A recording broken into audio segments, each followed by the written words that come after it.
Hi, this is Jeevi from idlebrain.com. మనతో పాటు ఇప్పుడు దుల్కర్ సల్మాన్ గారు ఉన్నారు.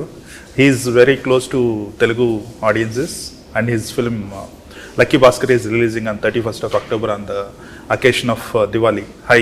Hi sir, how are you? I'm good. I'm great. So మీరు you are not known as son of the superstar. మీరు despite being or despite having the advantage of being son of the superstar, you always came up on your own. You right from the day one you have established yourself as an independent actor. Thank you, Nick. That Right has from been the goal. I love those films, Ustad Hotel and Bangalore Days. Thank you. Your choice of subjects has been fearless, basically. I think I think I could afford to be fearless because of being a legacy actor, being from my family and always having that security. I think that's why I get to choose so fearlessly. I decided very early I'm not going to choose films for money or some convenience or some ease. I need to earn my right to be here. I don't want to be entitled. Right. That's nice. I think you never had that pressure to live up to somebody else's expectations right from the beginning. There's been comparisons always, even now there is. But I think it's important, whether it's me or any individual, I think, to find. I mean, I've done so many films about finding myself and coming of age. So I think it's so important for us to find our own identity. I think when we're trying to be somebody else is when we get a little lost. Right? I think you have to find your identity, you have to find your personality, you have to find your cinema. That way the audience also can tell you apart. There's so many actors. Right. I think each actor has to stand for who they are, and then that's why the audience will connect to that. Right. I think each of our most favorite actors and stars have that quality. Yeah. Another thing is, even today you are being yourself. Basically, you are not trying to be like a star, planning to increase the up the ante and increase the commercial aspects of the films and all that. You're just doing films which you like. Yeah, I mean, I try to make the films as commercial as possible. As in, I've always believed in finding great stories and then making them commercial in the sense you give it good production values, you cast it well, you get great music. Right. This is the only thing I understand. I'm very bad at engineering a very commercial film. Right. I saw Kurup film. Yeah. I liked it very much. It is like it's like a biopic, right? Based on true story. Yeah. With an open ending. Because we none of us knew what happened after. Yeah. We knew up to the time. In real story also it is like that only. It's open ended. Right? Yeah. So which is why I think we had to. I think by then also the film also became a large film. So I think we had to also fictionalize to some extent and make that entertaining. Right. Sitaramam చేస్తున్నప్పుడు మీరు it has become a classic now. Sure. So what were your expectations while making the film? I think మొదటి time script విన్నప్పటి నుంచే I felt like it has the possibilities to become something classic. It's like a fairy tale. Right. I think my daughter loves her fairy tales and it's something I'm quite familiar with. So I thought, I've always been a big history buff. I love reading about Indian kings and queens, and I have so much literature about all of them. So నాకు instantly nachindi ఆ script. Like I had no. It changed for the better. I heard it pre-COVID. Yeah. But during COVID, I think Hanu sir kept developing it, and it just kept getting better. The first time I heard it, Ram finds out Sita is a princess by interval itself. Yeah. So it changed for the better. But it was something I believed in, and also I have a lot of trust in Swapna and Vaijayanti. I think they are not just producers who put money into a film. They're also creative producers. So I think I have that faith. But I remember release time low, I was not prepared for the music. I heard the songs, but I was not prepared for Vishal's background score. I think when the title card came, it felt like an epic, classic story. As soon as the title card comes, that first music bit plays. So it's a unforgettable film, unforgettable experience. But I cannot live in past glory. I have to keep finding new and better films also. Right. In Mahan also, the character you played is like a little on slippery grounds in terms of the people perception, because it is something, a character that has resulted in the outcome of what happened to the actress at the end. So playing that character is a very challenging one, and you found it. You made it look like people didn't have any negative feelings about you. They still love you despite you playing a grey. Yeah, I think when first of all, I had no idea, no exposure to Telugu as a language at that time. I had an offer before that, and I said, "Sir, I don't think I can speak it properly. And if I don't speak it properly, your film will suffer. I don't want to be the reason for a film suffering." So when Swapna and Nagi met me for Mahanati also, I was like, I don't look like Gemini sir. I can't speak the language. I think this is a big risk. I don't see myself doing it. But they gave me all the confidence. But at the time when we started working on the film, I got to meet members of his family, people who had worked, and I realized everybody actually loves him. Like there's something very endearing and very charming and lovable about Gemini sir at that time. So that's how I saw it, and I was like, sure, he's grey and he's maybe a little selfish, or I don't know, like he maybe didn't think of the what people perceive or the outcome of his actions. I think he was not. He was always living in the moment. So I think that's how I played it, and I think that's what people resonated with. Right. Another thing I want to ask you is, Mammootty sir also, he feels that dubbing himself in any language he acts, he feels that dubbing is 50% of the acting. It's something like that. Yeah. Your acting is incomplete if you don't dub for the character, irrespective of the language. Yeah. So he is dubbing for himself in Telugu films also now. Yeah. Does it come naturally to, especially Malayali actors? They are like most of them dub. I think it's very difficult for us to see ourselves with some other voice. Yeah. It's forget the audience. Even the first time you hear your own voice, it's a very strange feeling. Today's generation grows up in front of a phone or a device, and they've seen photos and videos of themselves. But I think the first time, maybe even my generation and older, when you hear your voice like in a video clip or something, there is a little difference. It's not how you hear it. That is a bit strange. Yeah. And then you get used to that. So if it's another person's voice, I find it very difficult to able to believe it or accept it. It just seems very fake. Something about it is very engineered. So I've always made the effort to kind of, and I think for that first film, for Mahanati, there's not even a discussion about it. Swapna and Nagi just assumed I'm going to do it, and then they gave me so much time, and whether it's Nagi being there, another AD being there, a sound engineer, there's some 3-4 people to tell me, this is sounding wrong, this is sounding like there's an accent, can you say it like this? And initially I couldn't understand the difference. Like, I'll say something and they're like, no sir, say it like this. And then I'll say it, and they're like, no, it's not sounding correct. And I could not understand what the difference was. But I think over time you develop a ear for that difference, what is more. So I think with each film it's getting a little better. And I also believe that the audience will, if they know your voice and they appreciate the effort you're taking to dub, that they will forgive you a little bit for the accent. Right. After Kurup, you are doing another film with a kind of con.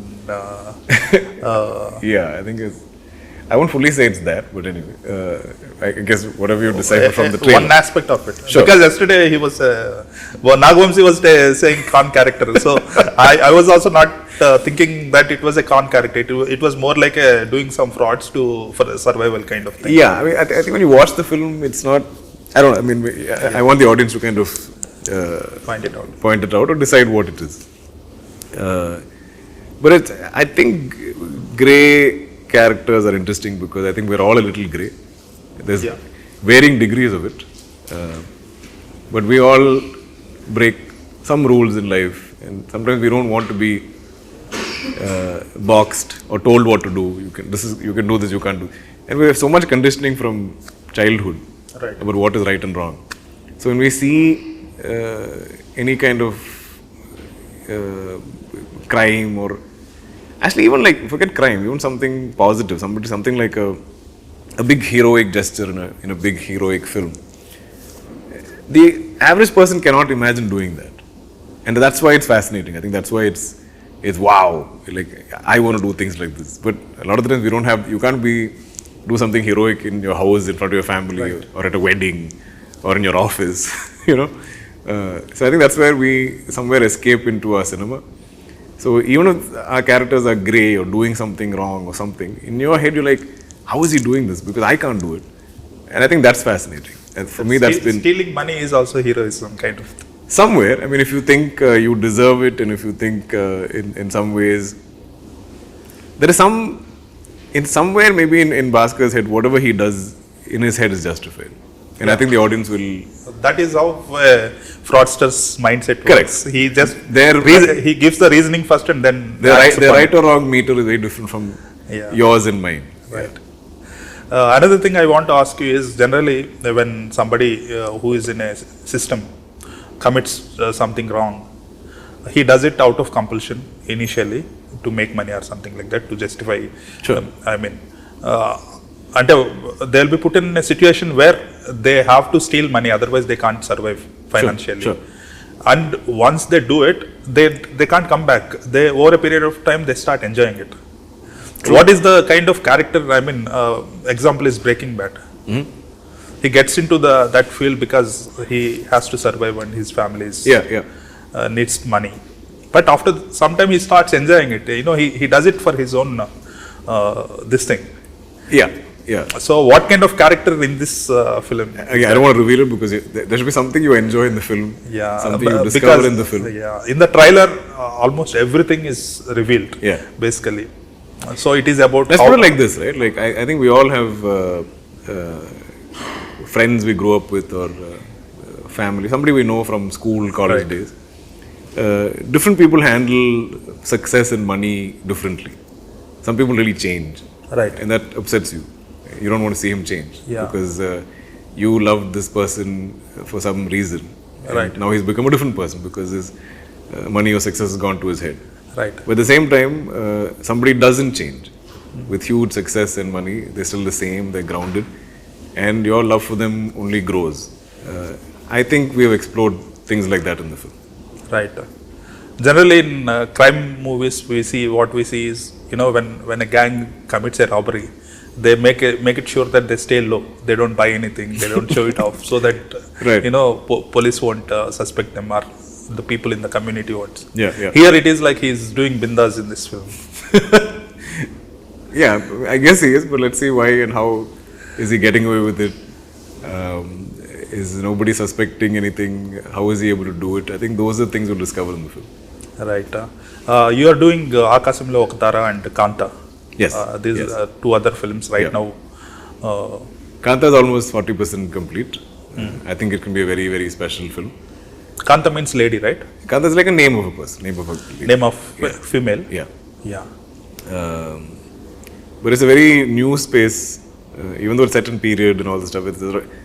I feel like it's a film with so much discovery for me as an actor, for my director Selva, even Danny who shot Mahan is shooting this. But even for him, I feel like there's a lot of discovery on this film. It's one of those rare, I think, once in a lifetime opportunity type of movies in terms of the whole art of it.